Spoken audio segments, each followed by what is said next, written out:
sabi, maari ba kayong mga otoridad, pati NHA, wag muna kayong mag-demolish. Igalang nyo ang Pangulo. Ang gusto ng Pangulo, alamin muna sino ba talaga ang may-ari. Tayo yun sigurado. Bakit kayo abusado? Bakit kayo abusadong mga local officials? Pagbigyan nyo ang presidenteng alamin kung sino tunay na may-ari. Tama yan. At social housing, national law mortgage, plunder ang ginagawa nyo. Binabayaran nyo ang peking titulo. Kahit may kaso na kami sa korte, alam nyo ba, we have almost 400 cases.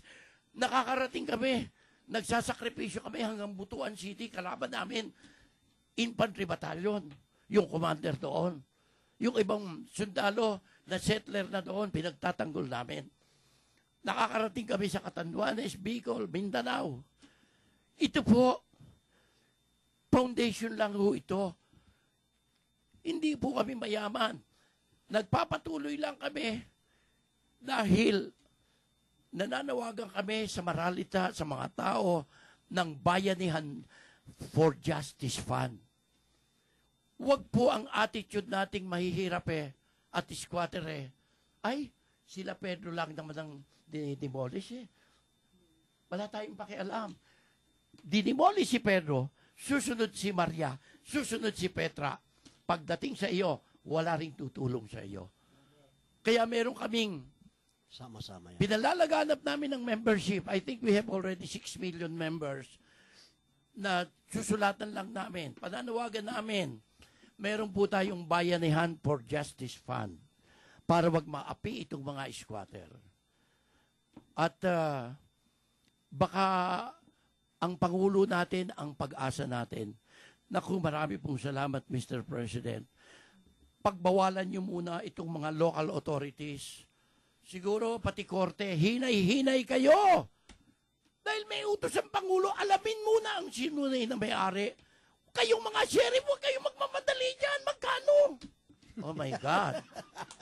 Huwag kayong magmamadali. Kayong mga pulis, hinatak lang kayo. Wala pa kayong clearance sa boss ninyo. Wala kayong mission order. Hindi nyo pa nirepair sa legal PNP officer. May abogado na po ang PNP ngayon. At wala pang clearance. Abay, dahil ba sa, hindi ko sinasabi, nagtatanong ako, baka i-libel nyo ko. Dahil ba, may inabot? May inabot ang, may inabot ang may peking titulo. Nagkakabukingan na. Ako nagtatanong ha. Baka mamaya sabihin nyo, libelous. Nagtatanong lang. Yan po. Kaya, sundin natin po ang Pangulo. Ihinto nyo muna yan, mga demolition nyo. Lalo na yung nangyayaring walang lawful court order. Nagiging illegal na po ang mga otoridad. Pag ganyan ng ganyan, baka magaya tayo sa Middle East. Milyon-milyon tao. Kung magkaroon kami 10 million member, humarang sa karsada ngayon. Dahil ang Pangulo hindi nyo ginagalang. Sabi ng Pangulo, alamin. Huminto muna kayo, please. Mga Pilipino tayong lahat. Ang nais ng REMA, umunlad tayong lahat. Okay, Tita Remy, paki-ano lang. Ayan, ako. Lalo pong nagiging interesado ang ating topic ngayong araw na to. Kaya po, ang panglayunin po ng bayanihan na ito ay matulungan ang mga squatter para wala nang squatter sa sariling lupa, sa sarili nating bansa. Yan po. At nakikipagtulungan na po tayo. At matagal na po tayo nakikipagtulungan kay Pangulo na ipagpatuloy ang kanyang tuwid na daan na layunin para sa mahihirap na tao. Yan po. Sino pong gusto pa magtanong? Magtanong na po, meron pang text dito. Attorney, sabi po nung isang nakatira sa isang lupa na hindi kanila, kami po ay gusto namin, mga 5 po kami, pero yung iba pong nakatira doon ay ayaw po nilang mag-member. Kaya pag may demolition, hindi po ba, hindi na po sila, kasama sila sa madedemolish. Wala naman pinipili.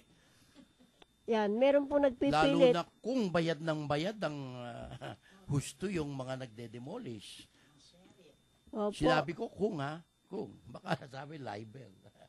Yan, siyempre, kailangan maging member po tayo para isang buo tayong matutulungan ng REMA. Hindi po yung isa-isa lang. At yung iba po kasi nanunubok pa eh.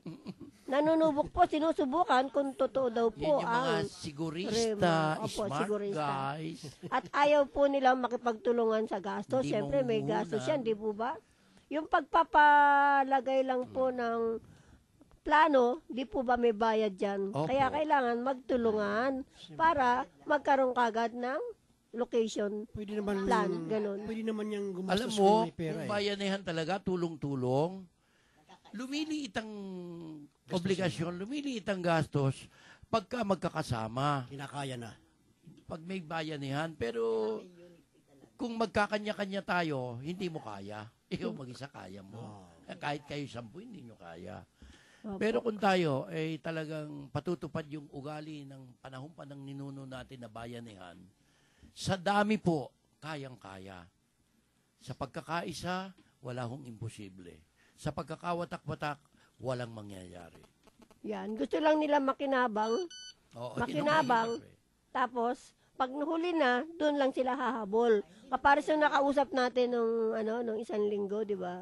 Sabi niya, di ba, kailangan daw sigurado siya. Yan. Umpisahan daw muna bago daw Para siya maniwala. siguro mayroong mga proseso, may mga proseso pang ginagawa dito para masiguro yung tumanggap ka dun sa Parang mga ka proseso. maninindigan ng sigurista ka. Lahat ng bagay dito sa Pilipinas na legal, may proseso. Yun lang proseso. May gastos na eh. Oo. Ngayon, kahit yung abogado ng REMA, kumukuha kami ng volunteer. May pamilya rin yun. Siyempre.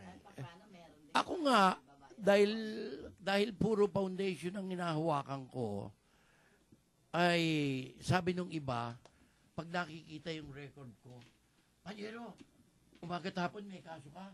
2 sa umaga, 2 sa hapon. Nahinggit kami, yaman mo. Bakit kami? 1, 2 lang sa isang linggo. Kasi, sumisingil kayo ng totoo. Kami foundation Kumukuha kami ng volunteer lawyers. Kasi hindi ko kaya. Meron kaming kamukha ni Maui Taylor, si Atty. Garcia.